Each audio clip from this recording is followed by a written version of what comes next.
कल्याणच्या खासगी रुग्णालयामध्ये रिसेप्शनिस्ट मराठी तरुणीला परप्रांतीय गोकुळ झहाची अमानुष मारहाण. रुग्णांची गर्दी असल्यामुळे तरुणींना आत जाण्यापासून रोखल्याचा डाग. मारहाणीमुळे तरुणीच्या हातापायाला दुखापत. कल्याणमधील पीडित तरुणीची मनसेनेते अविनाश जाधवांनी घेतली भेट. त्याला आम्ही धडा शिकवणार, जाधवांचा इशारा. उपचाराची जबाबदारी घेतली. शेतकऱ्यांकडून शासन 1 रुपया घेतं म्हणजे शेतकरी नाही तर शासनच भिकारी आहे. स्पष्टीकरण देताना कृषी मंत्री माणिकराव कोकाटेंची गल्लत.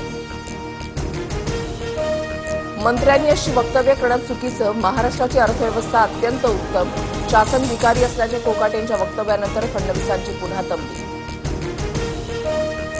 उद्धव ठाकरे आणि शरद पवारांकडून वाढदिवसाच्या निमित्तानं फडणवीसांचं कौतुक. देवेंद्र यांच्या कार्याची गती अफाट. पवारांचे गौरवोद्गार तर फडणवीस प्रामाणिक आणि हुशार म्हणत ठाकरेंची स्तुती सोडलं.